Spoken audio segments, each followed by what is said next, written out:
about hair because, you know, like I mean, in a conversation of people of color, hair comes up. It has to. it's Always. important. I don't know you. Don't touch my hair. Yeah, my personal COVID is. Go get the hair out now. Yeah. My grandma has my dreads on now. The storage afro's right coming out. Yeah, take it out.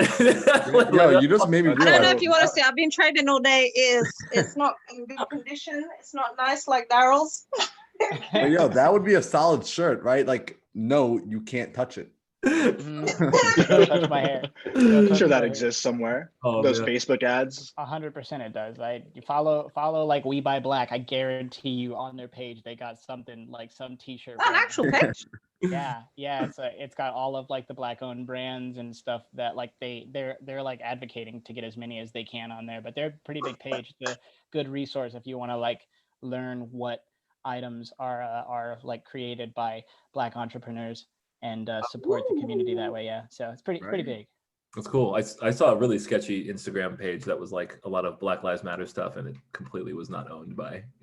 Yeah, I think it was owned by robots, but I was just like, what is it?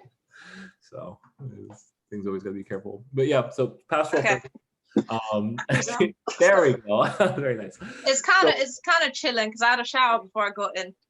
You know, enjoying that 12 degrees of summer. It'll slowly, as you go along in this hour, you'll see it slowly increase in volume until it's just my eyes.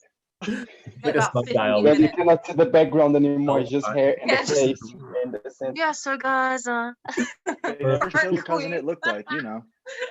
It's amazing. Okay, cool. Well, welcome everybody. I'm super glad to be here. Obsidian Gathering 2021, day 1, talk number 2.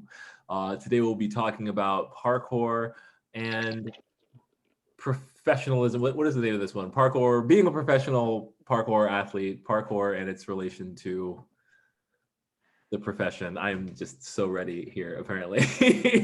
But yeah, so our first talk earlier today, we talked a lot about parkour and police and the relationship with police. So for this talk, essentially, I wanted to get a bunch of people together that more or less have made a living from parkour or started with parkour and then transitioned into somewhere else. And so that is, and then in that also talk about like how their race has impacted that experience, if at all, if majorly, if minorly, or whatnot. So I'm Brian Prince. I'm the facilitator of these talks. Thank you so much for being here. This is an honor for me. I love talking. I love facilitating conversation. So this is just like so much fun for me. That being said, I've been doing parkour for about 12 years. And my introduction to both like who I am and pertaining to this conversation is I've been doing parkour for about 12 years. I'm a freelance illustrator, do a lot of art and design on the side. About, I don't know, 8 years into doing parkour, I was living in Atlanta. I accidentally found myself, working in stunts and film in Atlanta. And that it kept happening on the side, which is great. But that was 100% a result from parkour for me, both from the stunt people that I met and also from just the skills that I acquired, as well as like teaching parkour on the side, doing summer camps, private lessons, and then eventually making my way into doing more like film and stunt work. And so that is my relationship with parkour and how it became, how it went from being a fun hobby to accidentally being somewhat of a career that I wasn't at all expecting. And it's, yeah, I don't know. I'd love to hear other people's stories and if they had something similar or completely different. So Marquis, I'm gonna throw it over to you. Hey everybody. For those of you who weren't here for the first talk, my name is Marquis Johnson. I've been training parkour for 8 years now. My primary professions are not in parkour. I work for Verizon Wireless and Lululemon. As far as the community goes, I had the opportunity to be a live commentator for the Apex International back in 2016. I had the privilege of developing and organizing a club at my university, the University of South Carolina. Ran that for 4 years with some friends of mine. And then personally, like many people in parkour, I'm more of a content creator than having to actually show up and use parkour as my actual job. But super excited to hear from everybody today who we've got plenty of people from stunt work to people who've worked at Camp Woodward and everything else going on. So I'm here to mostly observe, but love to field some questions as well. Thank you. Georgia, you want to follow up? Hi everyone, I'm Georgia Monroe, I'm from London. My relationship to the community and how it went from a hobby to more of a job or a career. I started it when I was in high school. I started training under a company here called Parkour Generations. They're still running. Early on, they picked me up and invited me over to their, it was DAP, Developing Athlete Program. So they were trying to recruit young people. At the time, they were trying to get more young females involved. So I joined that for a bit. And that was kind of my first inlet into like using it as performance work. So I did shows, things like this, got to do more hands-on with events. Eventually, I did my level 1 qualification to become an assistant coach. In Parkour Generations, that's when I met my mentor Yao, Gogli Yao. And he started a team called Esprit Concrete with Kasturi. They both co-founded it. And at the time, I kind of reached a bit of a block with the company I was working with. Personally, I didn't feel like I was really going anywhere with it other than the small performances. So I joined them as well. They invited me to their team, and that kind of went, I like to feel like it was almost two startups to it, because I had that introduction where I would say it was about parkour being the word and performance. And when I joined Esprit Concrete, it was an introduction into more personal development as a coach. So through them, I learned the ropes in terms of becoming a lead coach here, doing my level 2, and also getting more into the commercial world, starting to expand my experience in performance. And then also quite recently, I'd say in the last 3 or 2 years, getting involved with stunts, which is also through other people that I know in the community. So yeah, that's kind of my involvement. Most of my days I spend coaching, doing workshops, and I also dabble in things like testing for Ninja Warrior, stunt work for different TV shows and movies, and the commercial stuff. Someone just brought me food. Yes! Sorry, go. Don't be sorry. Let that excitement out. Thank you so much. So moving on, Daryl, do you want to give us an introduction? Yes, hello. I'm Daryl Stingley if for anybody that wasn't here in the first talk, I've been doing parkour for 16 years. My 16-year anniversary was actually January 9th of this year, so epic. I started parkour as a profession after I think iFreerun LA came out. That was my beginning to actually trying to pursue it as a profession. And at the time, I was coaching parkour to my friends and like younger students that were in the grades below us, as well as at a gymnastics spot that was not too far from where I grew up. So I started a parkour program there, and that kind of was my introduction into actually teaching the sport. And I was mainly teaching the sport to try to get more people into it so I could have friends to do it with. But like it essentially like jump started my career as an actual parkour instructor. And I've essentially been teaching ever since then, as well as I've done quite a lot of performance work and stunt work, although I've kind of put that into the rear view for me, because I want to focus a lot more on the artistic side of the sport and creating films and visual pieces and things like that, and pushing the physical aspect of the sport more than just searching for different ways to make money in the industry. So between being an instructor and being an actual athlete, I've focused mostly on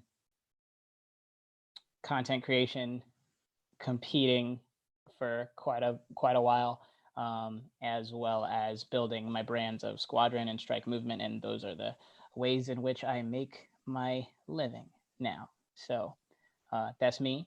I don't want to talk too much about me. Luis is the next man up, so get it. Yeah, Luis, you want to follow Daryl up on that with an introduction? Hi, thank you. Thank you for inviting me. First of all, it's an honor to be here with you all. Super cool. Well, I've been doing parkour for 15 years. My professional career started more or less 1 year after starting training, like seriously and regularly. I was recruited into the Parkour Portugal official team, and I was traveling around the country giving workshops, and then I was doing some like commercial work and some media work.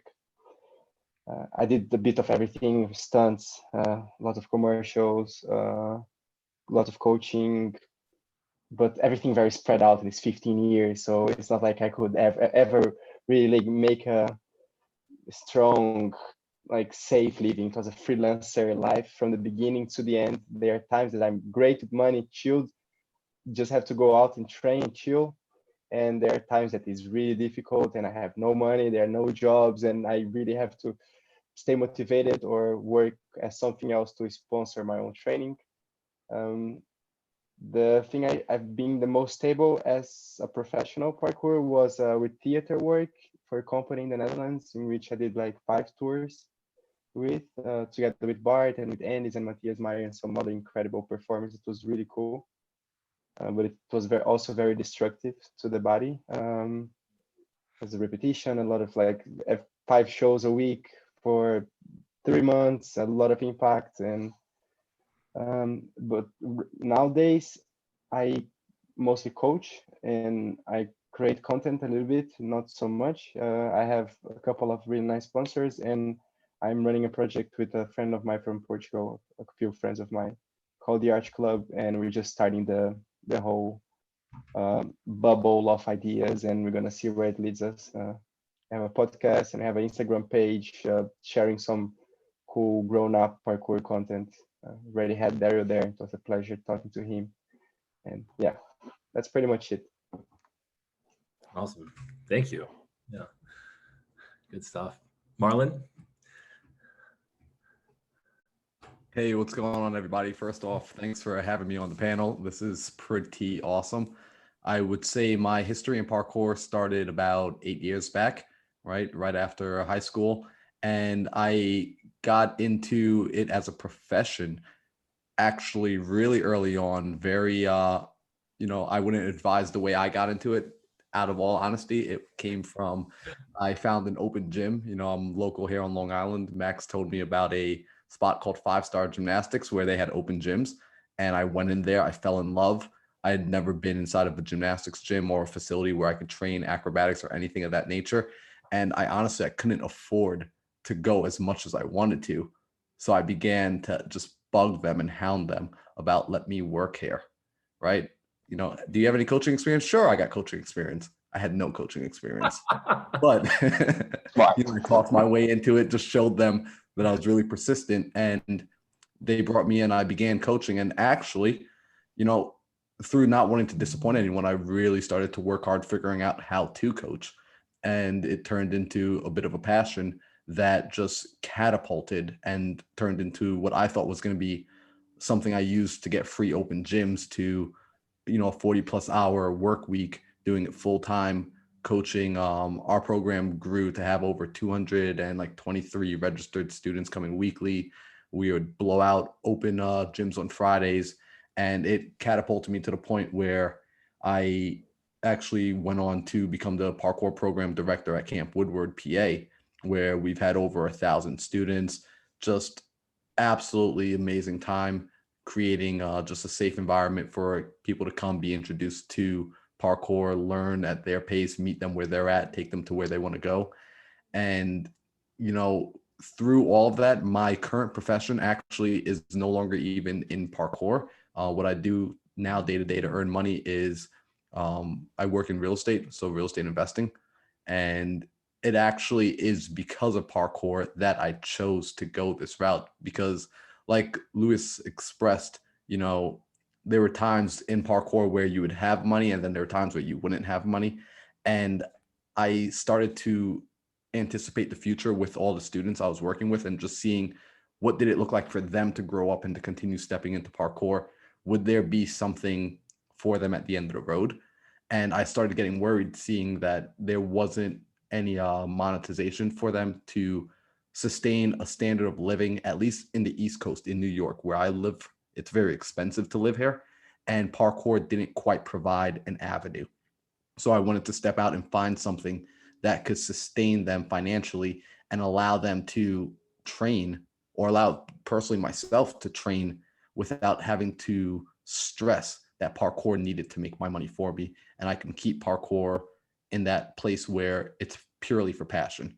So that was the goal. And that's what actually caused me to pivot and go into real estate. So I'm grateful to be able to be here today and be a part of this conversation, because I still absolutely love the parkour community. And this is home. Oh, absolutely. Thank you.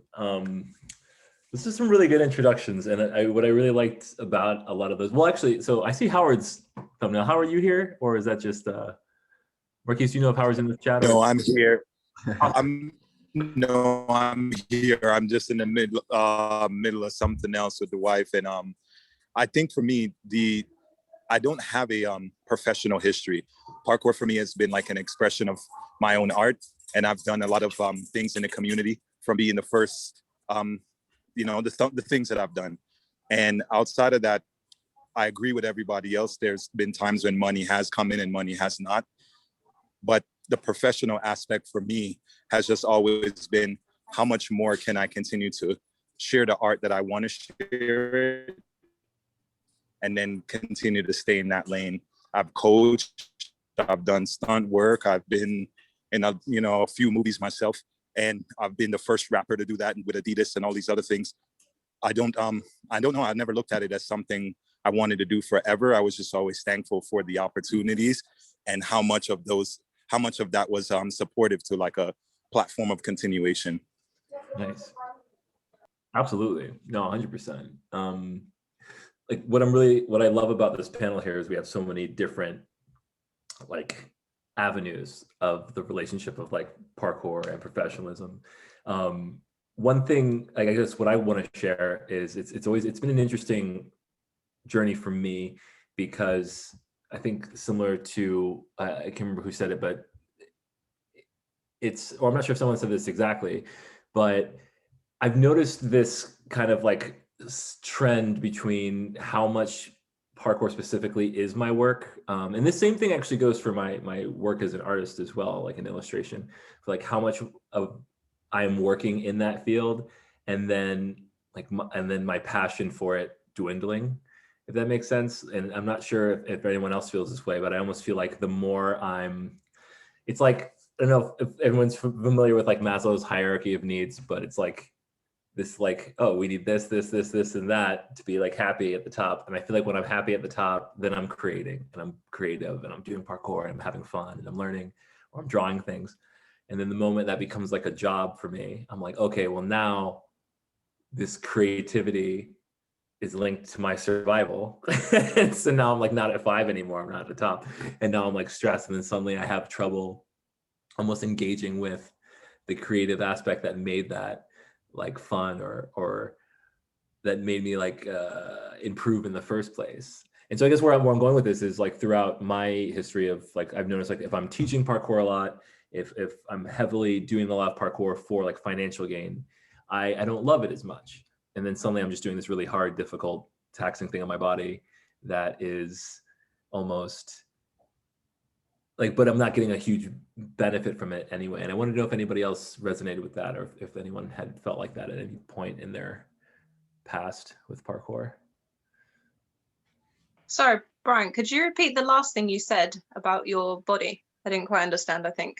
Yeah, like I felt like when when parkour was work, so like when I was doing stunt work a lot, like when I worked for like 4 months, I worked on the Predator for 4 months, and so I was in this big bodysuit. I saw the picture. Yeah, and it like it was a tough relationship because yes, I was like, this is awesome, I got, I could do this thing. Wrecked me. I'm still recovering from what that put my body through. Mhm. And it was this thing of like, I don't know, sometimes I'm like, was that not was it worth it, but like, I don't know, like, is it worth, like, we get into parkour because we love the movement and we want to take care of our bodies, but then it's almost like to do the work we have to, like, it's a little rough on the body, kind of like what Luis was saying. And I just wanted to know if anybody else like had an experience feeling that way. I definitely got it from the standpoint of just content creation. I spent the better part of college traveling. I mean, there was one particular period of time where my friends and I, we were gone for 6 or 7 weekends in a row. And that's not even me, making money from it or anything. I can only imagine like being required to show up somewhere and be on set for 12 hours and then get beaten up in the process. But I mean, people talk about it all the time. As much as we love it, at the end of the day, like, it does damage to your body and you can feel it all over the place. You end up having to educate yourself because you don't have necessarily the support of a professional athlete to recover every single time you have a job to do, Well, you know what? Yeah, because I gotta agree with both of you guys, big time. And, essentially that was like the pitfall that I saw, right? And that's what made me pivot as much as I love the sport. It was the fact that, working it 40 plus hours a week and then doing it just all day long and eventually getting to the place where it became so much work that you lost. At least I can't speak for you, but I know for myself, I was beginning to lose the passion, right? Because now I had to do this thing, right? It was no longer my choice. It was a responsibility, because if I didn't show up to perform, if I didn't show up to coach, if I didn't show up, I was letting somebody else down, right? So now it was no longer really my choice anymore. And the minute I stopped, it stopped rewarding me. And that was like the toughest part of it all, because it was like, okay, well, at the rate I'm going, here's my health bar and it's declining. And you're telling me that the moment I stop to let it refresh, everything else around me stops. This isn't a sustainable practice. Like, this isn't sustainable long term, right? We want to create something where if I stop, I still want the machine to be moving, right? If I take my foot off the gas, the car keeps rolling. The car doesn't just stop. So it became, how do we recreate a system here that ultimately, at least this was my thought process, how can I create something that ultimately, when I do need to take the break, when I do eventually or inevitably have to stop, how do I make sure that the machine keeps going? So I don't know if anyone else felt like that as well. Hey, I see Michael in the comments, by the way. I can't really relate in the sense of, from what I'm understanding, more of like a company perspective of it, the machine needs to go. But from a personal point, just thinking about what Brian said and so on, is that idea of if you stop, you can't stop. Once it becomes a job. It is very much like you have to maintain it, everything from like social media presence to keeping connections with people, especially like in the stunt world as well, making sure that you're keeping different skills up now. So that has to add to it. And I think quite early on for me, the feeling that came with all the kind of motivation behind training did shift over to, I do also need to keep training because it's my job, or it's my job to continue learning skill. But I found, like, as a kid, that was great. I forgot to say, by the way, I've been doing about 9 years. So I started when I was like 15, 14, 23 now. But when I started as a kid, it was like, great, yeah, I want to be an athlete, I want to perform, this is gonna be sick, I want to do all this. And then as I got older as well, I've always had different hobbies, but I find sometimes the anxiety of, if I want to rest or if I don't want to be on social media all the time, I struggle with consistency, and especially on social media. I like to shut away sometimes. I like to go on a trip sometimes. I have other hobbies. I like to go and sightsee.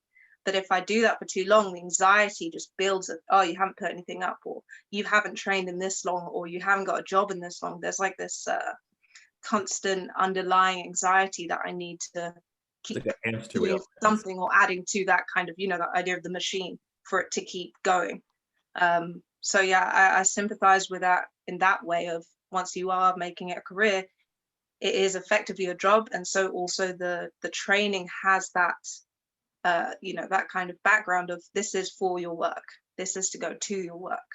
And also, for instance, with stunt jobs, I found if I know I have a stunt job in like 2 or 3 weeks, I'm scared to train and push myself in training, because if I hurt myself, I'm losing a big job. So you have to there's this whole thing that you have to consider of maintenance. Or if I'm away, then I'm affecting people's training because I'm coaching them, or I have a team that has to, cover for me. And there's a lot of different things that come into it, I think. So yeah, I'd say those are kind of my thoughts on it. Yeah, it's like, I love that, because I think that's the thing that needs to be accepted in this idea of like, I want to be a professional parkour athlete. It's like, well, that's part of it. It's not even negotiable. That's something I definitely did not consider in the beginning. Well, I didn't even know it was like happening as a job in the beginning. But yeah, I was like, I'm just gonna have fun all the time. It's gonna be great. I'm gonna do parkour and like make money. And then you get hurt once and you're like, what? Like, I have to take. Yeah, that stops a lot of stuff. Yeah. And but I think that's a good thing to talk about, because it doesn't have to be like something negative. It can be like, oh no, this is part of it. Like if I think that's a conversation I would love to hear more of, like in a parkour professionalism space, is like, oh, these are things to take into consideration. And so Daryl, I wanted to ask you, like, so one thing I liked about what you said in your intro is you were like, you're not trying to do stunts, you're not trying to do performances, you're trying to focus more on the art of it. Like, what are things, I guess, that you consider to keep yourself going? Like, what are steps you take or actions you take to maintain like your level of like fitness, both physically and mentally, in that space? Well, for me, I've been in the position, like what Georgia was saying, where I've had a job come up or coming up, and like I have gotten hurt. The only difference is the scene out here. Anybody who's ever done stunts like in LA, you got to work that job unless you really just can't walk. So like I've pulled my groin and had to like do work. For the past 7 years, actually, I've been working on a non-surgically treated knee, like at NAPC 2, I think it was. In 2014, I tore my MCL, ACL, meniscus, not full ruptures, but like tears that have impacted my career pretty greatly. And I've worked stunt jobs like literally I've had little re-injuries, and when it re-injures, like it swells up pretty big, and then when the swelling goes down, my legs all skinny again. Not anymore because of the like muscle mass I've built up from training, but at that time that was like really fresh, and I was doing jobs. I did this one job in Hawaii where I had to jump from the 3rd floor of a spiral staircase down to I think it was a Dodge Durango or something like that, like a SUV basically. And then I had to jump over a fence like that was about 8 feet away from the truck and 7 feet up. Like this is within the year that the knee injury happened. Like this is the end of the year at this point in time. So I've been in those positions, and the money is really great. But if I'm being completely honest, the issue is that that was fun, but if I had to do that all the time, knowing myself, that's not what I would want to do. If I was just doing something for money, I would go do something else. Just to get that amount of money, I would go do something else that wouldn't necessarily be so taxing to me. But when it comes to parkour, I mean, technically parkour outside of martial arts is the second outlet I've ever found that has made me feel like I'm coming close to like the comic book characters that I idolize. And I know you and I have had millions of conversations about that, Brian. So, I'm a like Batman, Black Panther, Spider-Man, Daredevil fan. That's like, those are my, yeah, exactly. Gosh. I've been a comic book reader my whole life. And the way that those characters exist for their purpose is very much my inspiration, at least for why I chose parkour specifically as my thing. I just thought, what's the thing that's going to allow me to do this the most, and what's the thing that's going to allow me to get the achieve the goal that I want to achieve with it. So, you know, like when it comes to my choice not to pursue stunts and not to pursue performing as my career, and it's like a really big risk. But I'm very aware that I would be beyond depressed with all the money in the world from stunts. I'd be beyond depressed that I'm not capable of pursuing this growth that I want to achieve in this thing that I care about so much, you know, just because I want to make the money. So I take the risk, but I also put myself in what I consider to be the best positions I can put myself in. The art aspect of it, the creation of the visuals and things like that, that's very important to me. And also translating the sport to people in a way that allows them to, if that makes any sense, beyond just the physical, is also something that I'm very passionate about. So I do still mentor and teach and things like that. Not so much now during the pandemic, but in terms of what I use my platform for, that's the focus. And fortunately for me, I've taken as much as I possibly could from the brands that have supported me, but I've also been immensely active. Like, I did not start Strike Movement. Mark Morissette started Strike Movement. I became one of the owners of Strike Movement because from the start of that conversation of me and being involved in that brand, I said what I wanted from the beginning. And I said, if I can't get this, then I gotta bump out and go where I can get it or create it myself. I created Squadron because of my situation with Tempest. I wasn't getting treated as an athlete, although I was performing as an athlete for them in competition and like so on. You know, no disrespect, obviously, because if that didn't happen, I would have never probably started Squadron. But I started something that I owned, and even in those realms, whether they're making you know, $1 million or $1, like, they're mine to do with what I want. And the way that I've set my specific how would I say this? The way that I set up my goals, everything that I do pertains to the brands that I have ownership in.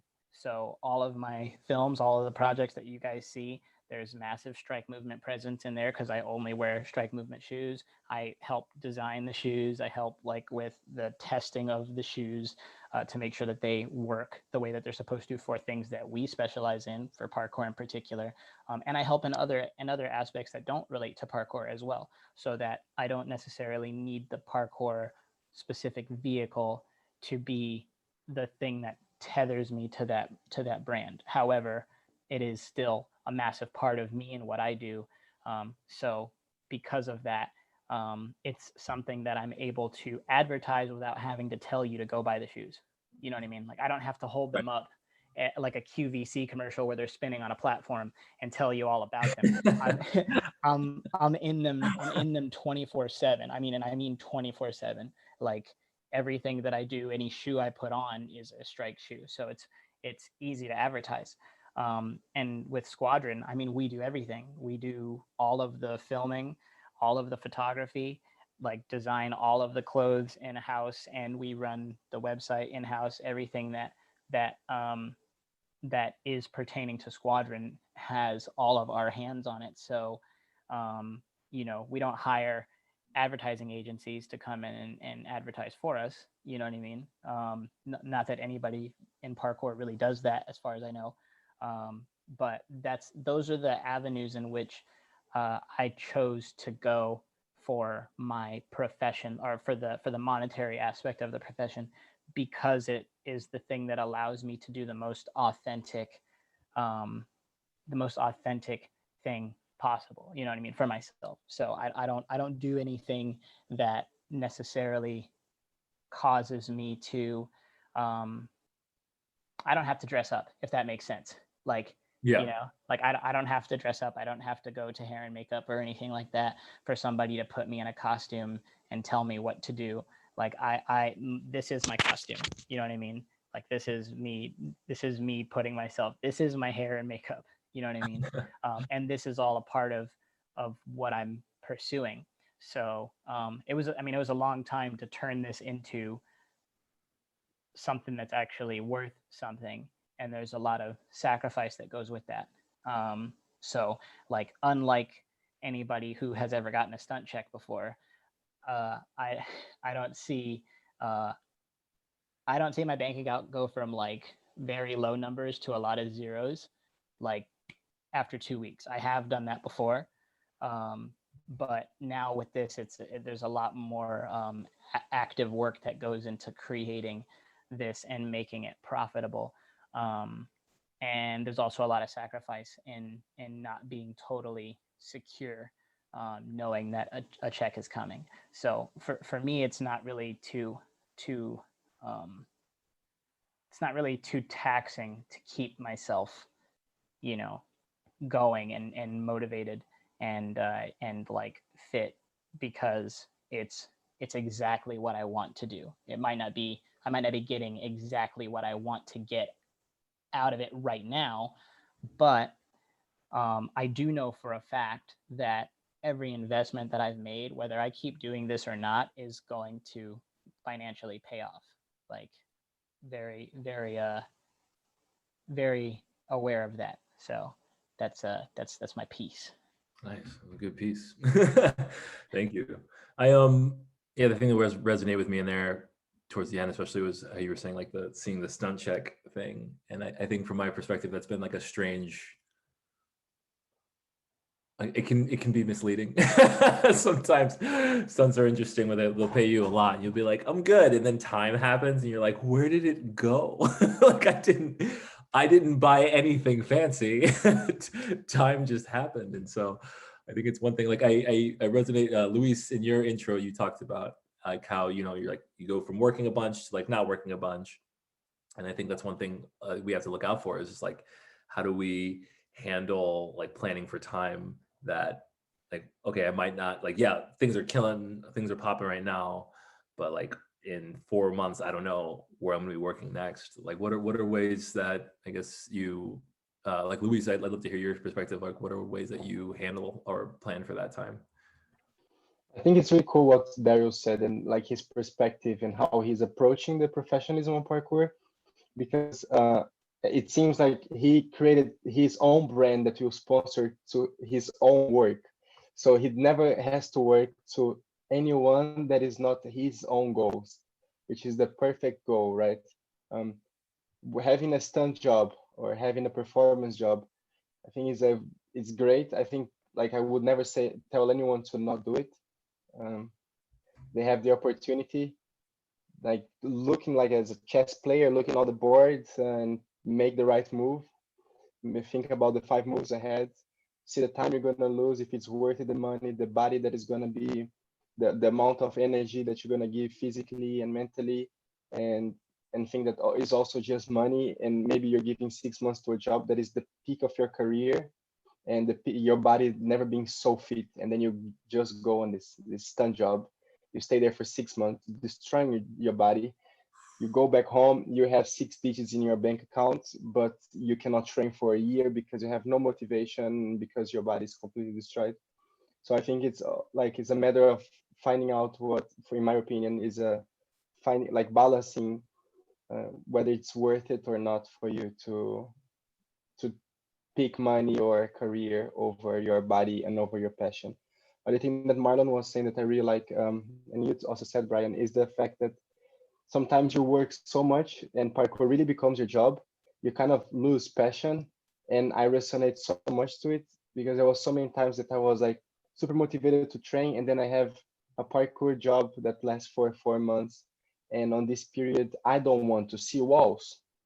I'm gonna wake up and I'm gonna go work, and then I go back from work home. I don't think about training. And as soon as this is over, I'm back on passion for walls and for jumping and for growing and for exploring.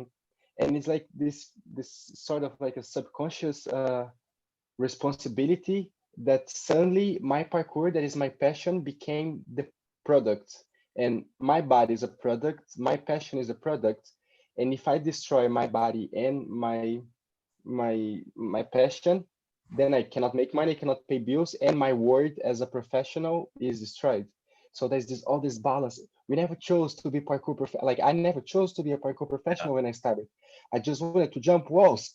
Again, it happened, and now I see that like people are starting and they already have this mindset that they know that there is a career they can follow.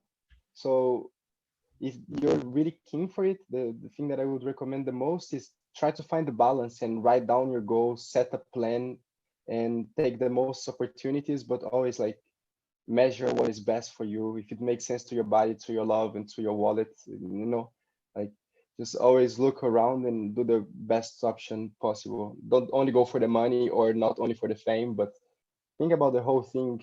Like I think that the Dario's plan is like the best. You create your company, work hard for it. If you invest money on it and you work really hard, like if you keep on working, it's gonna work. Like whether you like it or not, if you lose all your money, at least you learn experience. You created a name. You put in your CV. I work on this company that I created for 3 years. Didn't work out, but I still worked. I know what made it not work. So you also have experience. So I think that creating your own brand, creating your own image, and working for your own goal deeply and hardly is the best option possible. And that's what I would like to do too. Yes. That's very well said. Thank you. May I, Brian? Yes, please. Brian. Daryl or Howard? I heard Howard, so I was like, wait, what's up? I'll be quick, Daryl. Go If you ahead. I think I exist in the space of you and Lewis.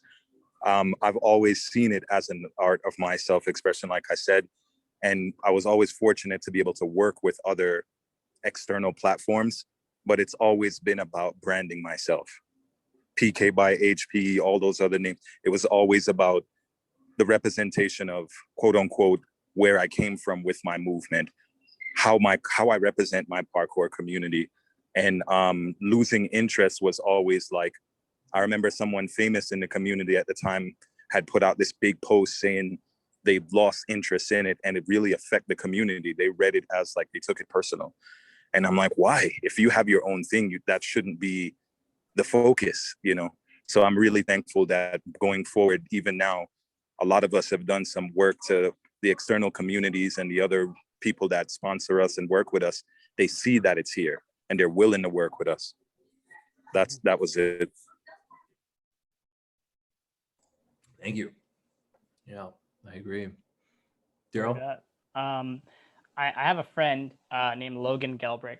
If you guys don't know who that is, his name is Functional Coach on Instagram. And he has this book called Going Right. And he basically talks about there's the what you think is successful path, right? Like all the money, like you got a good job that pays you a whole bunch of money to do whatever, right?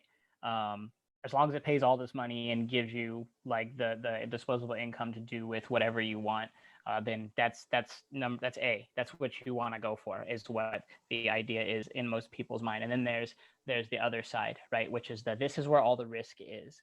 But on the other side of this door, you become Jay-Z. And he always talks about it. He literally says, like, that's what he says. He's like, that right there, that's my dad. I can do that. That's Jay-Z. I'm not Jay-Z. Jay-Z is Jay-Z. You know what I mean? But what he talks about in it that I think is really, really amazing. And just so you guys know, I didn't know this guy.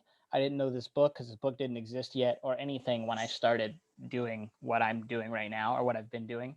in parkour. So I just want you guys to understand that. But in the going, this is called going right. And when you go right, basically you're going toward where the risk is, because you're aware that going in that direction is the thing that you truly want to do, but the risk is you don't know if it's going to work. And his idea is that if you go in that direction and you give it your 100% best effort, then at the end of it, even if it doesn't work, you'll have a big ass set of transferable skills that you'll be able to put in any place that you want to. And even through that journey, you'll likely find the thing that may be the best for you. So to give you guys just his backstory the quickest, he basically wanted to play professional baseball. He played collegiate baseball. I think he got into I don't even know what the different leagues of baseball are, but there's almost like a semi-pro league that he played in. And I think he had the option to go into the major leagues, but there was some conflict of interest for him. It might have just been the physicality of it, or that he like lost his interest in it, or there were some things that he would have had to do that would have been like against his morals, or he just didn't get drafted the way he wanted to. But what matters is that he took everything that he learned on that path, giving 100% effort, trying to go to the major leagues, and now he runs like one of the most successful functional training facilities in the United States. I actually like you guys got to look it up. It's Deuce Gym. Like he's a super successful businessman. He's also one of our partners at Strike. He's one of the people in the ownership group. He's real deal, and he's a best-selling author now. So like, you know, if you think about it, he's some kid who wanted to go full effort into baseball, didn't get to the major leagues like he wanted to, but now he's like, you know, he owns numerous businesses and like is a successful author now. So like in my frame of mind, when it comes to how that pertains to what I'm doing specifically and what I think anybody could do really is I'm going full effort into this, and I have from the start, and I couldn't have imagined that I would have gotten to here. I couldn't have imagined that I would have gotten to the levels of ownership that I did. There's also a lot of like negative aspects that I couldn't have imagined that happened. You know what I mean? But the thing is at this point in time, if I wanted to drop this, like doing parkour the way that I'm doing parkour right now, and utilize any of the skills that I've gained from pursuing this 100%, I could do that in a heartbeat. Like I have a full kit of film and photo gear, and I know exactly how to advertise. I know how to use all of it myself. I direct all of our projects that we do, so I've directed commercials and advertisements before. I can film anything, advertise anything. So if I don't want to do this anymore, and that, which is a big passion of mine, if I want to take that on and do that full time, I could do that if I want to. I mean, Kai's doing it right now with drone filming. So, you know, and that's a passion of his that he found through parkour, that he is now, that's his full-time career. So I'm not at that point. I really, really want to make more parkour films, like a lot of them. So I'm going to stick to that, but I'm not afraid of if this doesn't work out. You know what I mean? I know the risk that's here, which is why I'm going about it the way that I feel is the most in line with what's in my heart and not with what's in my pocket. But I got the in pocket things lined up for if going for the thing in my heart don't work out. I got them all from going in this direction. So so that's the main thing I was saying. Nice. I wanna Louisiane Wong asked a really good question, and I really wanted to ask that to the panel. So they asked, I'm curious to hear what the panel members think about self-worth, self-value, self-esteem, and how does their profession impact this? I thought that was a great question, because one thing, like hearing this, and this is something I think about a lot, and it's definitely been something I've been thinking about as we've been having this conversation, is like self-worth in terms of parkour and how it makes a profession, but also someone's I'm having trouble like trying to word this thought. I feel like there was a time where I was training early on where I felt like I had to be great. And it's almost like I didn't even want to be great because I wanted to be great, but I wanted to be great because I wanted to matter. And I felt like I wasn't good enough because I needed to, like, because I didn't feel like I mattered yet. And I was like, I gotta get better. I gotta better moves, bigger jump, better trick. And then suddenly people were getting sponsored. And I was like, I want to be sponsored too. I want to have a job. I want to be famous. and then like, long story short, I become the predator, and I was like, oh, still not happy. Okay, this is a me problem. And so I've basically been spending the last 5 years working on the me problem, and it's been good. But one thing, and I've had a lot of conversations with people about this, is just like, I almost wonder, do we overly identify our self-worth and self-value with our parkour, either ability or profession at all? Is this something does this resonate with anyone? Ooh. I'm like, oh my gosh. Okay, cool. Definitely. I'll share a bit. I totally understand that. Well, I definitely get that idea of like this kind of needing to prove through it. When I started, I kind of guess you can call me a nerd as well. Daryl, I think you said something about comics. I'm like my background was sourced in more like games like Assassin's Creed and stuff, and I love anime, but that kind of came a bit later. But when I kind of found it, I grew up with two brothers, and my family's quite competitive. We're competitive with each other. I was the youngest. I want to be as good as my brothers. I want to be better than my brothers, or I want to be their equals. And there's also quite a kind of the old school of boys do this and girls do that kind of thing. And I always felt kind of like I had to prove a point in that. And the first video my brother showed me actually was Daniel Labaka like jumping on rooftops and things like that. I told him this like years ago. I was like, you're the first person I saw. But when I saw that and he was like, you can't do it, it's not like you're not able to do that. Obviously that was like freaking, I went in with kind of like an anger and a spirit to be like, I want to be like these people and I want to be better. And my self-worth, although it took me ages to confront that idea that I relied heavily on what other people said about me, felt about me, saw about me to prove to my own self-worth. And to this day, one of my favorite things is I love to jump. I understand that my jump is definitely one of my biggest assets as an athlete. I fucking love jumping. But I also, that was very heavily linked to my self-worth. And the people around me at the time when I was growing up were like, oh, that's unusual for a girl kind of thing. So I did rely a lot on it. And if someone said I was good, I felt good about myself. If someone said I could do better, then I need to do better. Why am I being lazy? And this, before I went into EC, into Esprit Concrete, this was something I didn't address. I've struggling with my ego still, but I had a big ego as a kid, like, and as a teenager, I had a big ego. And that ego could get easily bruised because underneath that ego was a really big misunderstanding with, or at least avoiding the question of who am I, what am I vulnerable of. I find it really difficult to confront vulnerability in particular. So performance, it did go into the performance world. I felt so nervous around people. I wanted people to love me. I wanted to inspire. That was one thing as well that came up, is I wanted to inspire people because that was a way of proving to myself that I was worth, or I was worthy, or I was this. And when I started training with my mentors, Castor and Yao, one of the things we do is we confront vulnerability in it, because it's about mental health along with parkour. It's about actually confronting the mentality side of it. And it's more trained around how the AMACs would train their mentality. So art de déplacement is the word we use. And it brought me to tears. Like when I first competed in Ninja Warrior, that was when the idea of how much the need to feel like I inspire came up, that if I was not doing well, if I couldn't do as well, I felt I was disappointing everyone. If I was disappointing everyone, I'm not worth it. I can't push further.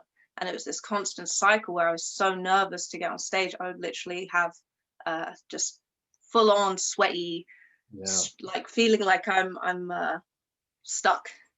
And in a way, this is why I'm quite thankful for those stressful events, because through suffering, you do learn things about yourself you wouldn't in ease. I think that's one of the main things. If you are going, like whoever's listening, if you are going into the professional, trying performance, and even with the idea of like you want to be self-made in the end, which I think is brilliant if you could be self-made, but there's something about doing those stressful, pressuring jobs that can teach you really valuable lessons about yourself if you allow them to be a lesson for yourself, obviously looking after yourself. Because in Ninja Warrior, I learned a crap ton of my vulnerabilities in terms of my ego getting in the way of me allowing myself to fail forward, of just being okay with, okay, I fell on that, so what? It doesn't mean that I cannot do anything anymore. I'm not capable. In stunts, that was a big slap in the face as well. It was a completely different environment, whereas I got comfortable with commercial and feeling like, yeah, I can strut myself, this is good.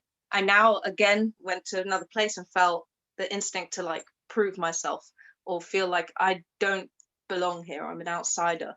And being away from my team, that because I'm so influenced by people and the way they are, when I'm not around the people who I feel care for me or know me, I retreat back into myself, or putting my ego as a barrier of false representation. That's the same thing for Insta. Maybe some people can relate on that. The whole dynamic of you have an Instagram self and a personal self. And I think I guess I'm going to go and assume there, but a lot of people do put up a self on their Instagram, on their media, that sometimes represents more the ideal of what they want to be rather than who they are. I see a lot of the time people doing these amazing jumps and things, and then I train with them in person, and you see all the hard stuff that there has to be dealt with to get to that, or okay, I can't do this.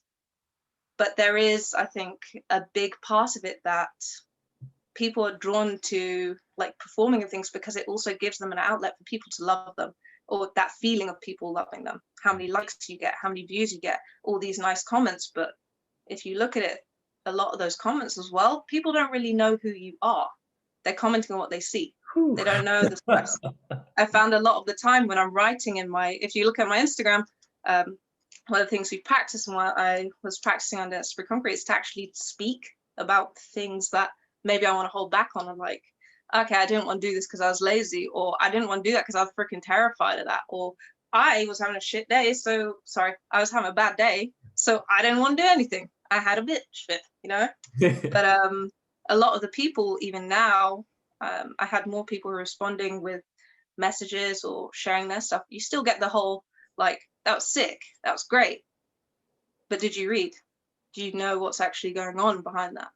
So I think especially when you're in the performance world, it is really hard to be vulnerable. It's hard as a person alone, like a normal everyday person, to be vulnerable or to share vulnerability.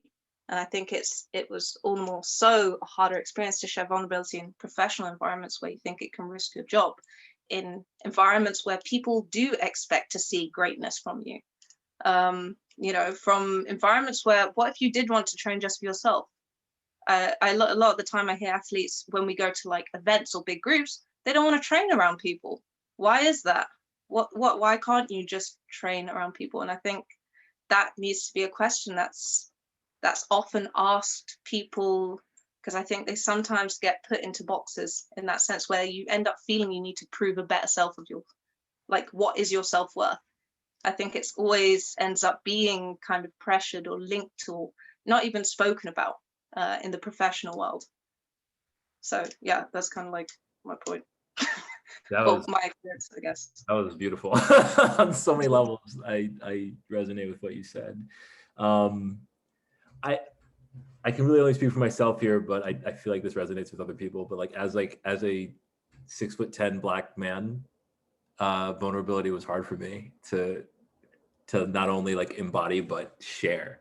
because I mean, when I was doing Predator, like wearing that mask right back there, like there were days where they pulled the mask off of me, and I was like, just tears running down my face, and they're like, "Oh my God!" And I'm just like, "Get me out of this thing, man! I can't do this anymore," because it was like 10 hours in that 80-pound sweaty mess, and it was hard because, like, when people be like, "What are you upset about?" And I'm like, "What do you mean? What am I upset about? Like, I've been in pain and covered in my own sweat for 10 hours. Like, I have a thing to be upset about. It's tough because sometimes it's like we don't, like, people don't want to see it. Like, they want to see the mask. They want to see like the It's like at the end of the day, you're a person. Anyone stuck in an 8 hours suit, sweating, being told to do this and that, you get stressed, you get cranky, you get angry. Like, everyone feels that, no matter your profession, you're a person. No matter your profession, you're a person.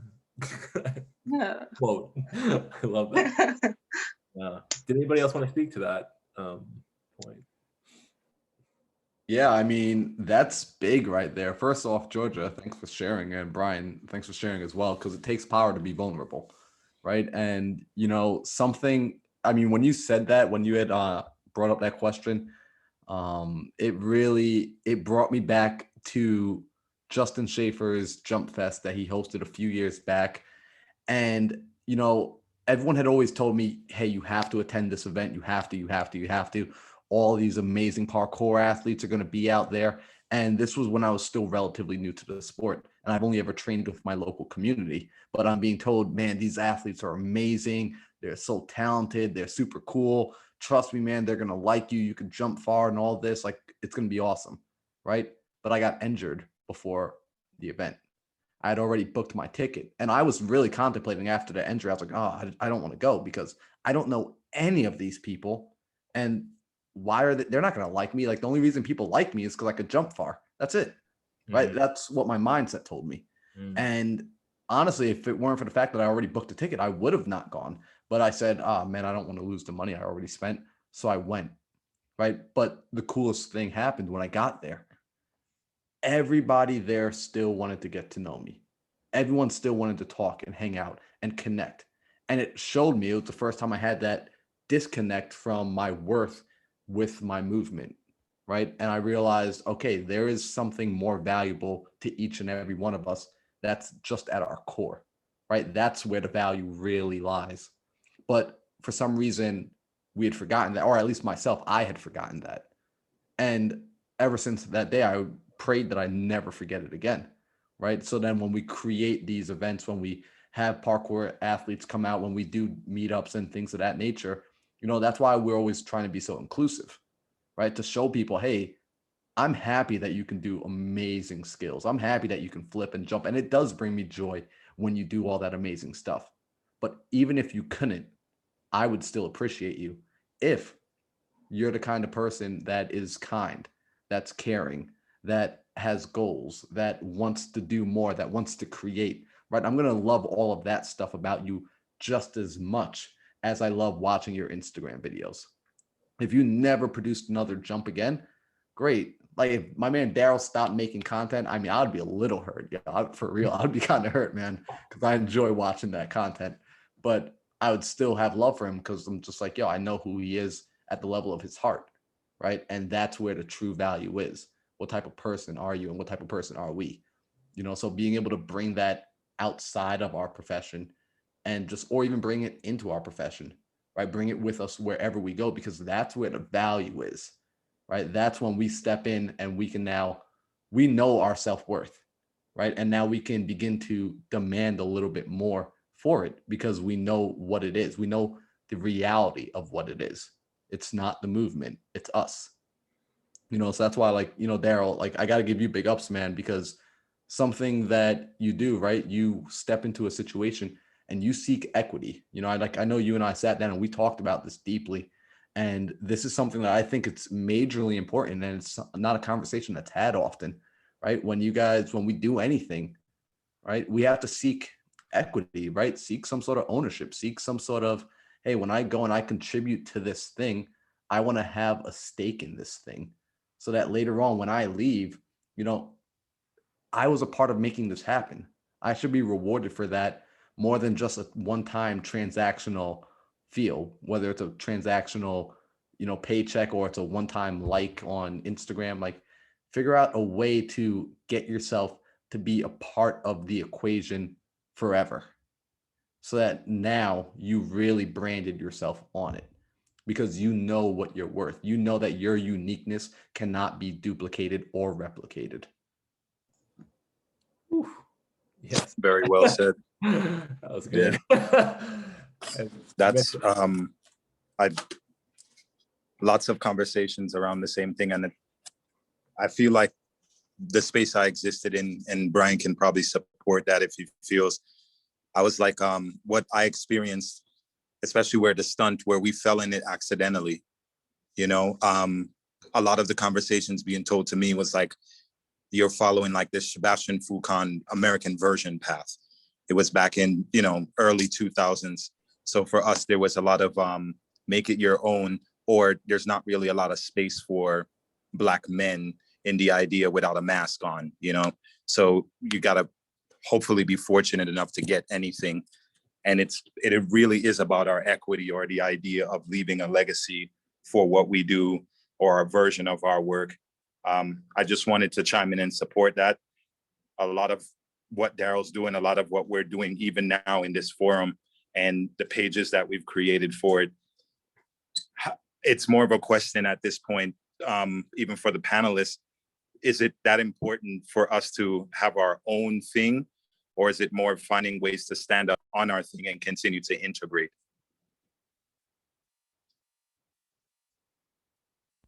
And I'll answer it by saying it's both. It's good to continue to work with others, and it's hard sometimes to step into a space when we have our own thing and we miss doing it.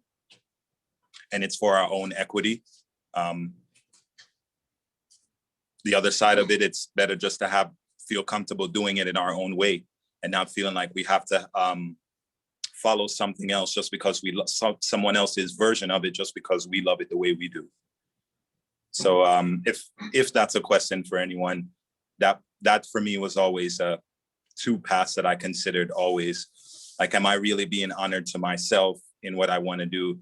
And am I leaving that legacy for my work in a way that if it's not, I'm not here, then it would be like, oh, I remember him, or I remember what he did, and it motivates me to continue doing that more. That's it. Man. Sorry, Marlon, what you guys say? Yeah, no, I'm sorry. Like, I really want to jump on that, because I totally agree with you. It is both, right? And I think oftentimes we have the illusion that it's a this or that kind of scenario, when it could be a this and that scenario. Yes. However, it takes the foresight, right? And the sitting down and being intentional about what it is we're doing, right? Because, we'll hear nowadays, for instance, people will say the 9-to-5 grind is a terrible thing, right? Well, what are you utilizing it for? Is it all that bad if you're using it as a stepping stone, if you're leveraging it to go on to something else, right? There's nothing wrong with it if you're saying, hey, this is allowing me to support my family so that my family can get to a certain point where we can go off and go do something else and start a family business together, or we can open up a family gym or do something for the community, right? Because you have an intention with it. However, I think oftentimes what happens is we begin doing something, we forget the reason we started, and we find ourselves in that, that hamster wheel that we were talking about earlier on today, where now we're just caught and we're becoming used to doing this thing habitually, and we don't even quite understand anymore why. So maybe it did have a good intention in the beginning, but we don't even remember what it was for. And now we feel stagnant again. Although we're moving, we're stronger. Right. Yeah. So I think it's important to recognize, if I want to build something, I can still build my own thing while at the same time plugging in and building somebody else up, right? Knowing that by helping them and growing them, I'm helping and being a part of something, I'm collaborating. And I still, in the back of my mind, or in the front of my mind, truly, I know that I'm also working on building my thing as well, right? It's a stepping stone, right? I'm joining the conveyor belt, and we're building a big enough conveyor belt than either one of us can build alone. And now that this conveyor belt is feeding us both, I can take what I have, he can take, or she can take what they want, and we both can branch out at that point with more resource. And it kind of speaks to our community as Blacks. We don't really have a platform separate from that, even in our community, where we empower or invest in our ways of knowing how to invest in ourselves, how to start a business, or how to, you know, maintain some type of savings, even starting in those directions. So you're right. What are subtle ways you think, or not so subtle ways that race influences that, do you think, especially in the self-worth conversation? I think for instance, for me, I feel like a big part of it was not knowing my self-worth because of my race, and like being afraid to step up and be like, no, I deserve more. Like, no, pay me more. No, this isn't adequate. I think it's how you look at your self-worth. Back to everyone's, we're coming from different paths with this Blackness, you know, and even how we promote it and how we stand for it. Some of us are mixed. Some of us didn't see ourselves as the Black, or what the importance of being Black. So the self-identification, it's probably back to our first session. It's about the mental health, about your mind frame. You know, you're a human being probably first, but then, you know, when you look at yourself and how the world looks at you, then you're Black, and you're probably Black first to them before you're anything else. So it's knowing how you feel comfortably about yourself, man or woman, and then deciding what that means to you in your society, you know, and then maybe from there you can grow out of that space better with your self-worth, because it's very hard. You talked about it, that people don't know us, no matter your race, in that way, that when they're on your social media liking and commenting, truly they don't know you. And if you don't share some of the hardship that may have brought you into some of those jumps in movement, then how could you say you're being really liked for who you are, or being appreciated for who you are? So your self-worth has to kind of have a balance coming from you and possibly the community you want to represent. And then hopefully it grows organically and healthy. But then knowing your worth, like Marlon said, he had to step away, and now he's doing something different with parkour. Doesn't even do it in that way anymore, but he has to talk to it the way that it made him. And does his story end there? No. He might be the first real estater doing parkour, you know, like it's being supportive of that as well. Can I jump in there as well? Because it sparked a thought for me, what you were just saying then about the knowing yourself, or, you know, being able to take that kind of step of sharing a bit about yourself, or the hardships as well, in order to kind of help make that change. I guess I'll approach this in the way of, like, just from coaching experience, and also just a personal experience. But one of the lessons I learned in my sessions was, we had a scenario where, for instance, this was more of a young lady, a young girl was finding it, there was a bit of a rift between the group and her. She tended to stay away from the group, or not get involved in the conversations. From my standpoint, I saw it as very much of, I went to my mentors and I was like, how do I get her to integrate into the group? How do I get her to feel empowered to get into the group and get involved? And my mentor, Kasturi, she actually brought it up as, have you actually thought about whether it is just her who needs to do that, or whether the group also needs to take that part in encouraging that person in? I found this really important lesson, because it isn't just a one-way stream of, once if you can find the power to share, then it'll go somewhere. It's definitely that's part of it, but also it's up to that system, or that group, or that community, to also make those efforts to engage you in. It's a two-way system. You can't just go out. You also need to feel like there's a space for you to go into.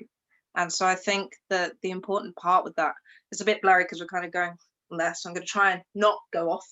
But it's kind of like a relationship. There needs to be compromises from both. Yeah. If you're only focusing on yourself in a relationship, it's probably going to fall apart. No. You know, if you're just being selfish, I want this, that's the way I do it, I like my food this way, it's not going to go anywhere if you're not compromising.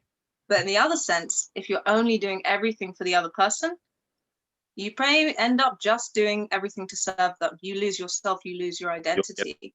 Yeah. So I think there is that kind of, there isn't just that one way, as you said, there's this or that. balance needs to consist of a lot of different things. There's never just a yes or a no in situations, just like in mental health. You're not just completely ill or completely well. There's a whole gray area in it. There's a spectrum to it. And there is also a way of finding balance for those communities, those systems.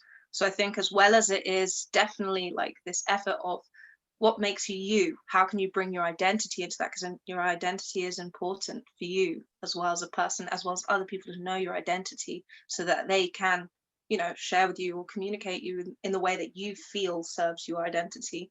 But also, how do you integrate with people? How do you work with people so that it is what we call a community? I think the word community gets thrown a lot. And I was running a survey. I was like, do you feel you're in a community? Of course, the majority says, yes, I feel like I'm in a community. But then another question, it'll be like, I feel like people don't communicate with me this way. A few people said they don't feel like they're in a community as well. But a lot of that time is because they felt separated, isolated physically, you could say. So yeah, I feel like for it to be a community, there does need to be, you need to be ready to share or find a space or feel encouraged by the community to share, to argue even. Argument can be good, debate can be good. Bringing up things like race can be really good for progress if taken in the right way, you know? So there needs to be that space for compromising, for arguing, for debating, or I don't think what you're doing is right, I think this is a better way. That's what helps the community grow. But at the same time, if we only do everything for the other, we lose ourselves. So yeah. Yeah, wow, that was great. I feel like one of the reasons I wanted to have more conversations like this is because I think I've grown up in this idea that if I'm going to use I in this sense, I don't feel this way, but when I grew up, there was like a heavy mindset of like, if they succeed, I can't succeed. If I succeed, they can't succeed. And to that point earlier, that was where I heard like a yes and. I think, you know, if we all succeed, we can help each other succeed. And I think I would like to eliminate that idea that, you know, it's definitely very, I think Daryl could agree with me on this. There's a very like LA mindset in there of like, no, I can't tell you my secrets because if you get, you know, I got to succeed over here.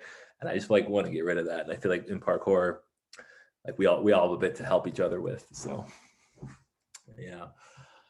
Wow, this is good. So we got about 15 minutes left, 13 minutes left. So I just want to move into some closing statements. What are some things, like based on the conversation we've had, I'd love to go around the room and see like what everyone wants to say, some last words on like moving forwards or what they got out of this or how they think, or what they think people could gain from, I guess, just the conversations that we've been having. Yeah, I feel like I just said my piece, but I'm gonna pass it. Luis. Okay. Thanks guys for sharing. Nice. I enjoyed it very much. I can't wait for tomorrow already.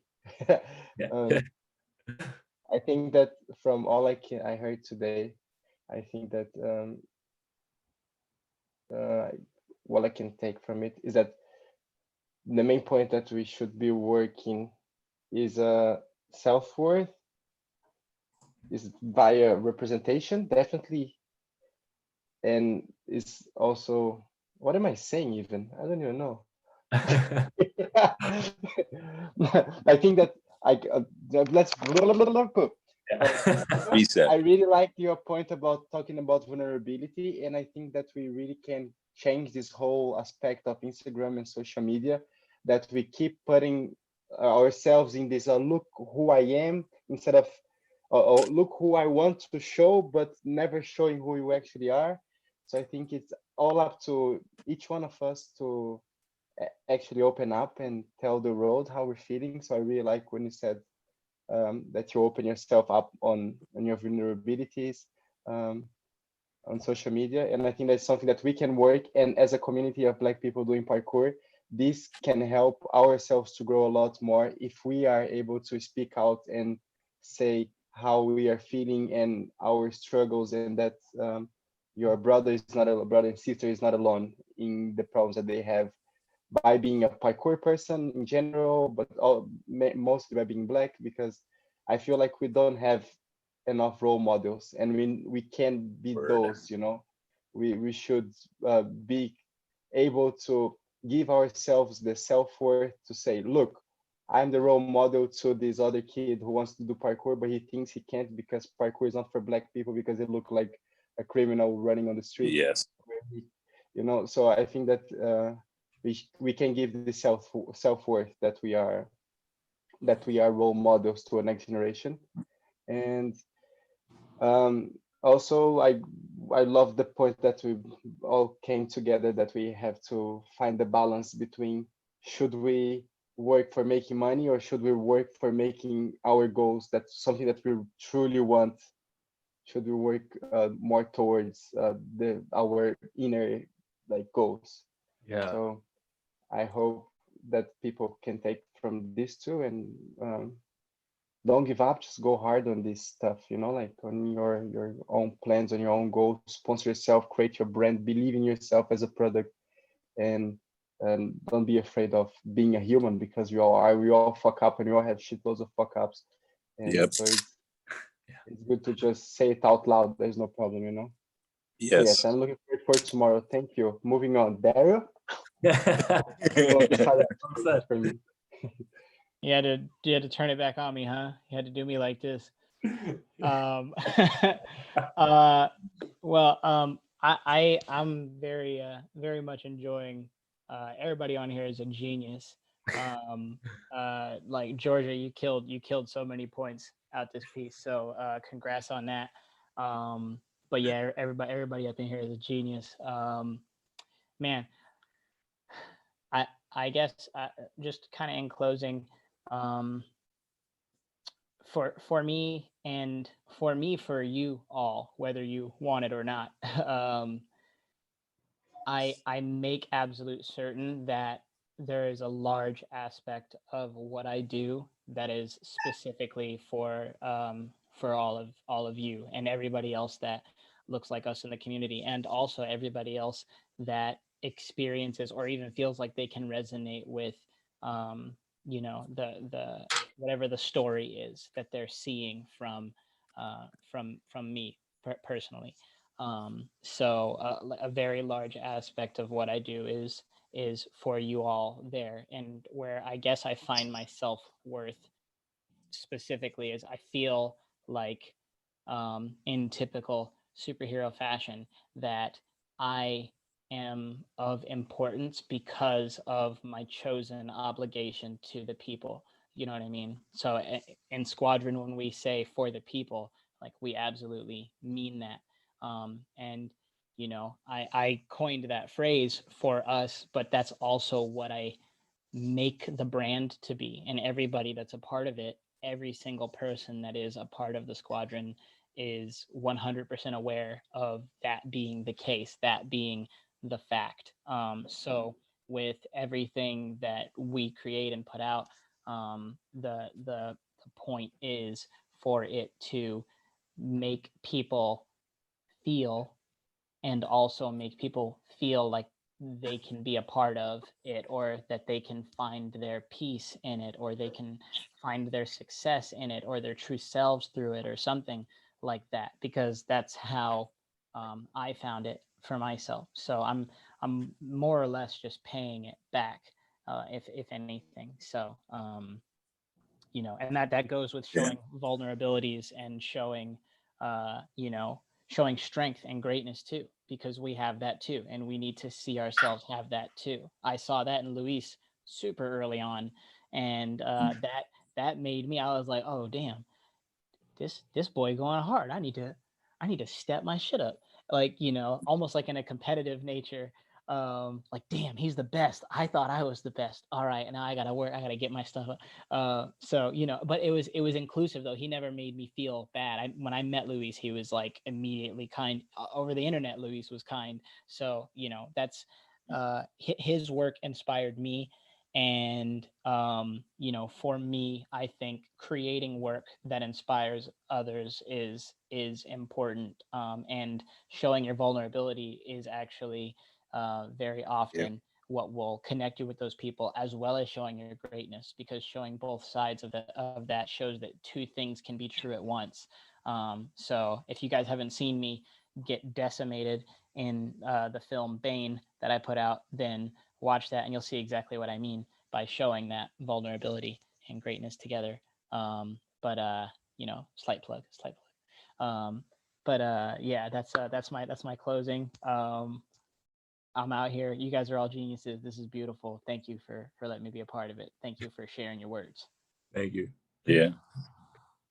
I think for me, the only thing I would have to say is parkour is Black equity. At 40 years old, I don't know if the future matters as much as right now matters. So I created Parkour as Black equity to be a platform for the future, for anyone who feels like they don't have a space just to share. So if anyone tags Parkour Black equity, I look to reshare it. If anyone wants to be a part of it or associate, I look to reshare it. I mentioned that I'm coming out with just free t-shirts. I don't know how to make it into anything that's goes into my pocket at the moment, more than it's anything that's just there because of where I believe I am in my age and the experience of what's going on. I want to be high level. I want to be the best at this age. I want to create a category.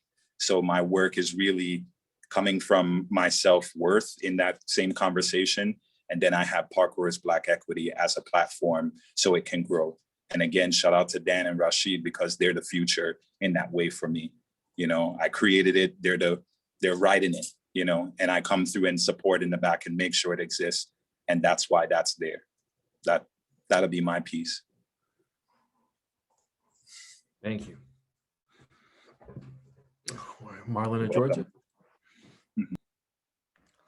Yeah, well, first off, I'll say, thank you, Brian. Thank you, Marquis, and thank you, Garrett, for hosting us, having this platform for us to speak.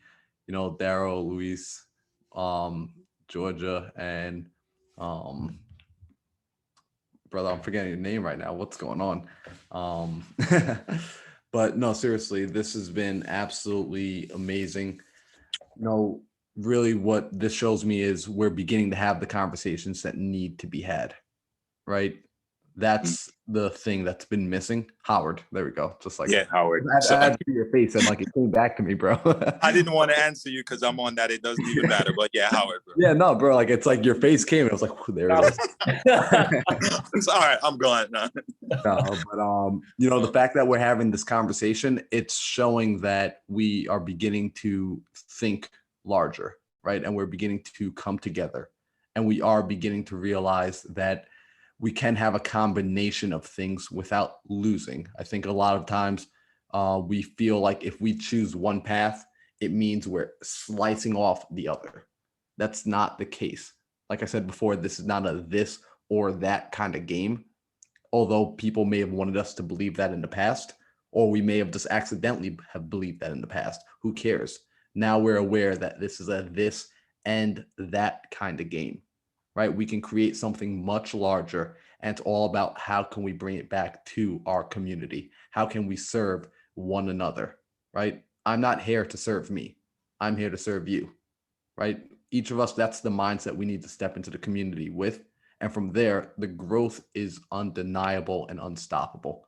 So seriously, I really do appreciate everyone for choosing to hang out with us on a Saturday, right? Like that's testament to you on your Saturday, right? On your day off in the middle of the day, you're here, you're soaking up this sort of knowledge, this sort of information, you're being a part of the conversation. We see you over there in the comments. Like it really matters. And it's a testament of who you are.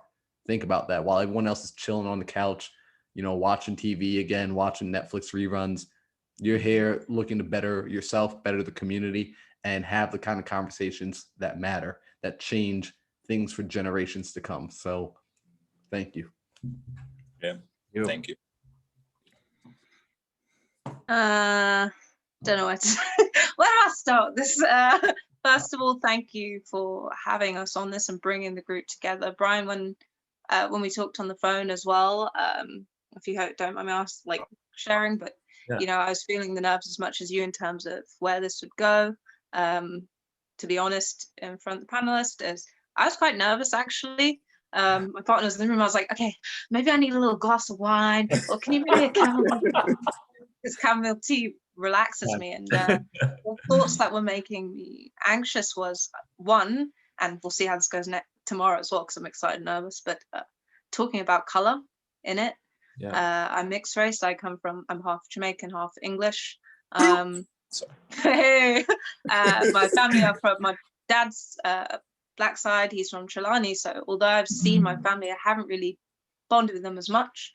And my mum's white English, and I've been around them the most. And one of the main things that only really until recently, and this kind of sparked it in the Black Lives Matter campaign, is I haven't really talked about race before. That really scared me, because I guess there's always that feeling personally, and I'll try and share what I can tomorrow, Brian. As I said, like it's kind of a first time sharing, so I'll mostly listen. But I wasn't really sure how to feel. It wasn't really something I spoke about. There was kind of a color blindness to it, of a obliviousness of my family love me. Sure, it's like different. They're white. I'm mixed race. There's a bit different culture, but it's never really been something brought up. And I've definitely had experiences that either I've chosen to ignore, or sometimes it can even be an advantage in the profession to be a minority. But I think it's a conversation that, as you said as well, Marlon, needs to be had. Ben in the chat as well, he said that there is definitely, I agree with you, Ben, that there is room for politics in parkour, in the artistic plasma free running community, in the sense that conversation needs to happen. These debates, these sharing of knowledge, these opinions of people as well, especially people in positions who own companies, people who are looked up to as, inspirations on social media and things like this, and professionals of different trades in it. It's really important for these conversations to be had and brought to a space where the community can interact and listen. So I want to say thank you for that. I've got this is my unicorn book, guys. I keep it with me. I keep my thoughts in it, but it's also a great note taker. I hope you like it. I love it too. Awesome. But the main points I put that I would share with the group, there's not really any main point to it. We were talking, but the main things I'd like for the people who are listening to maybe have a think about, question, have a conversation with other people on this, or talk about is, one, the conversations and being curious. I don't think there shouldn't be any status in this person is such and such, therefore I can't talk to them. I feel like the need to be the idea of being curious, asking people, oh, I saw you did this. What led to that? Being curious to, ask further about what someone's written or what someone's done, trying to start conversations around it. The idea of being curious to learn, to try different panels.